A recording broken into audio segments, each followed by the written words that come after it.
There's a reason sacred geometry isn't taught in school. It's not because it's outdated, it's because it's dangerous. Not in a violent way, in a revealing way. Because geometry isn't just shapes, it's memory.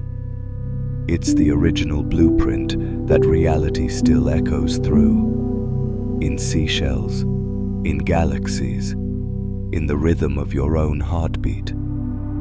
Before religion, before language, before time as we know it, there was pattern, and the ancients knew it. That's why the pyramids weren't random, why mandalas weren't just art, why Da Vinci's notebooks looked more like spell books than science. They weren't guessing, they were remembering. But something happened. That knowledge was deemed unnecessary, buried under trigonometry, divorced from the divine, reduced to numbers instead of symbols of creation. You weren't just miseducated, you were disconnected, not from facts, but from a language that could have shown you how reality is made, how energy moves, how your very soul is shaped.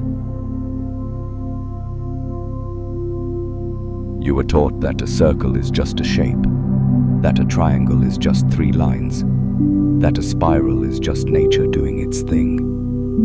But look deeper. These aren't decorations, they're signatures. Every ancient culture revered these forms, not for their beauty, but for their meaning. The circle, wholeness, infinity, the womb of all life. The triangle, creation, polarity, the sacred 3 that builds the many. The spiral, growth, unfolding, the fingerprint of time and energy. You see these forms in your cells, in sunflowers, in hurricanes, in galaxies. Coincidence or design? These patterns don't just exist, they guide existence. The Fibonacci sequence isn't just math, it's movement. It's the rhythm consciousness chooses to expand itself. So why weren't you told this? Why were these forms reduced to diagrams and tests when they were once used to build temples, align with stars, and map the soul? Because once you understand geometry as language, you don't just see the world, you read it. And when you read it, you remember. Reality isn't random, it's intelligent, structured, sacred. You think sacred geometry lives in pyramids, cathedrals, crop circles, but it lives in you. Your body is a temple built on the same codes that shape stars. Look closely. Your DNA coils into a double helix, a spiral mirroring galaxies. Your cells divide following the flower of life, a pattern older than time, etched into stone by ancient hands. Your brain is split into hemispheres, a perfect duality, held in balance by a third. The pineal gland, your inner triangle, your inner eye. Even your face, the spacing of your eyes, the curve of your jaw, the golden ratio framing your expression. It's math, but it's more than math. It's memory. You were designed with precision, not engineered, encoded. Every breath you take is a harmonic rhythm. Every beat of your heart is sacred symmetry in motion. You weren't just born into geometry, you are geometry. So when you study these shapes, you're not learning something new. You're remembering what's already living in your blood, your bones, your being. They didn't just leave sacred geometry out.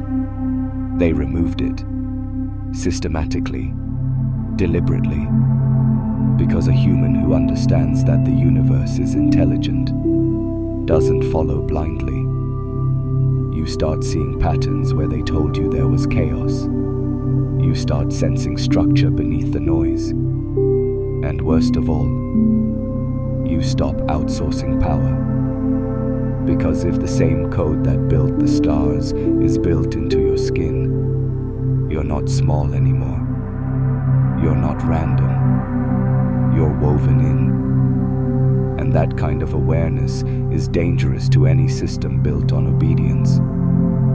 So they rewrote the curriculum, turned geometry into abstract math, turned symbols into superstition, turned the body into biology and the soul into myth. Because if you knew you were walking around inside a living, breathing blueprint, you'd stop asking for permission.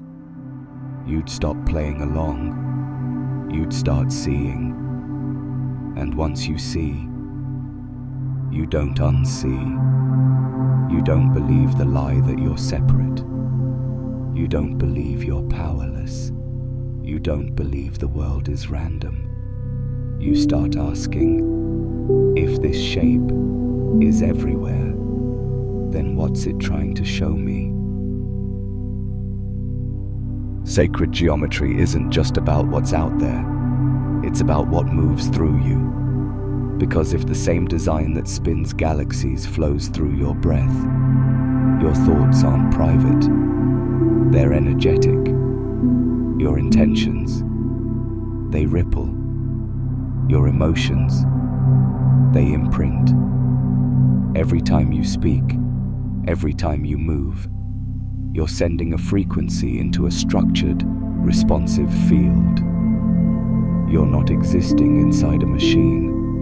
You're interacting with a consciousness made of ratio, rhythm, and resonance. This is why they kept it hidden. Because once you know this, you stop thinking you're just surviving and start realizing you're co-creating. Every step becomes sacred. Every action becomes alignment. Every thought becomes a seed in a geometric field that mirrors your state back to you. You don't need to control the system. You just need to understand the shape you're projecting into it. Because once you shift from reaction to resonance, you don't chase life anymore. You shape it from within, not as the observer, as the geometry itself. Look at the world through new eyes, and you'll see the pattern they hoped you'd miss. The Great Pyramid, perfectly aligned to true north, angled by phi, anchored in the golden ratio.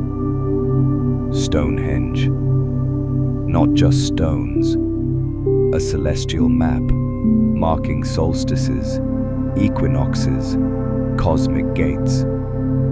Ancient temples across continents, different cultures, same geometry. Circles, triangles, spirals, etched in stone, carved into walls, built into blueprints long before GPS, long before modern math. Why?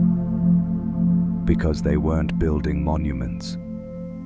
They were building resonance chambers, structures that vibrated with the same frequency as the human body and the heavens above.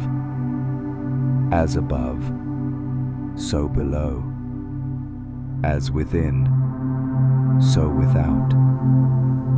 Even the stars follow this law.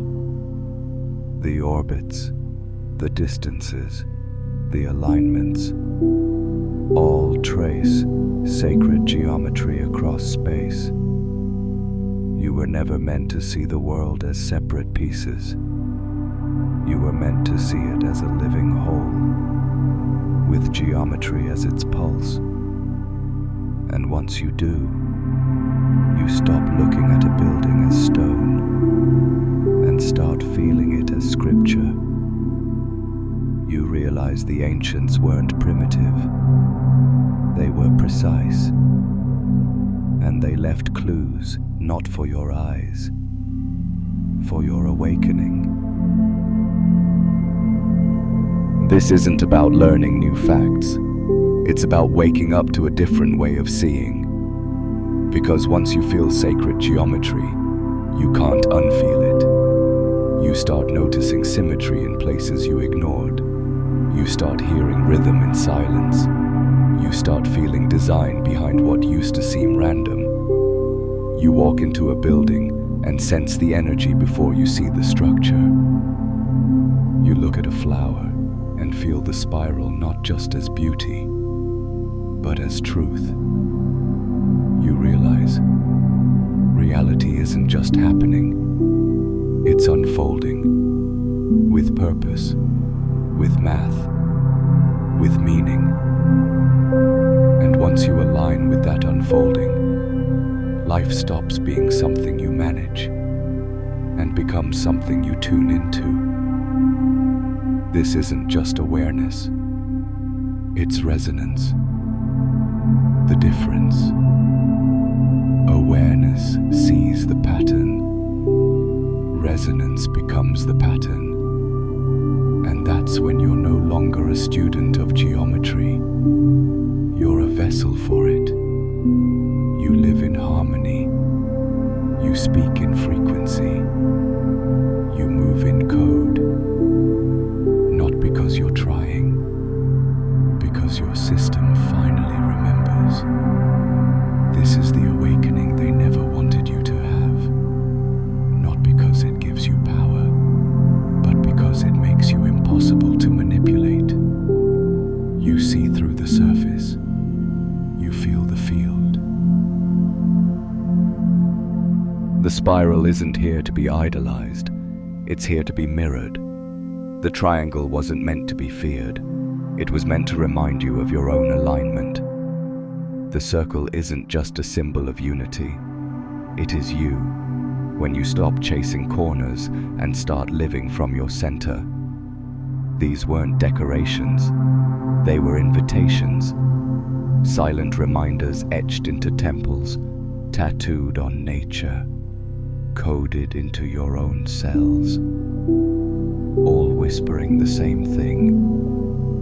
You are part of this. You always were. Sacred geometry isn't about ancient mystery. It's about present-day memory. It's a map, not to a location, but to a state of being. A way of remembering how to stand, how to speak, how to breathe in alignment with what's real. You don't need to decode the whole universe. Just notice when the pattern shows up and listen. Not with your brain, with your body, with your intuition, with your stillness. Because truth doesn't shout, it resonates. And these shapes, they've been resonating since before language, before history, before you forgot. And now, you're starting to remember. Now, when you look at a spiral, you don't just see nature, you see a path, a way inward, a journey home, a shape that speaks to how your growth was never linear, never perfect, but always guided. You see triangles everywhere, not just in architecture, but in the balance you're learning to hold between body, mind, and spirit, between chaos, order, and creation. You see circles, not as loops, but as portals. And in that moment, you stop separating the sacred from the everyday, because it's all geometry. The rhythm of your breath, the way your spine curves when you cry, the pulse in your wrist, the way you sit beside someone you love and form a field between you. Everything is patterned. Everything is alive. You're not outside of it. You're inside the design, and the design is inside you. So next time you feel lost, don't ask for a sign. Just look around. It's all been speaking to you, in symbols, in spirals, in symmetry, waiting for the day you'd stop thinking it was just coincidence and start remembering it was always communication. You were never meant to memorize this. You were meant to feel it. Not in the mind, in the marrow. This isn't knowledge. It's return. Back to a time before school, before systems, before separation. A time when you looked at a flower and knew it was speaking. When you traced circles in the dirt and called it prayer. When you didn't need proof. You felt pattern. And now, here you are again. Not smarter, just quieter, more tuned, less impressed by noise. Because once you see geometry as sacred, you can't look at the world the same. You stop moving randomly. You start aligning with nature, with rhythm, with yourself. And maybe that's all this was ever asking of you. To see the world not as a puzzle to solve, but as a pattern to remember. And to remember not just with your eyes,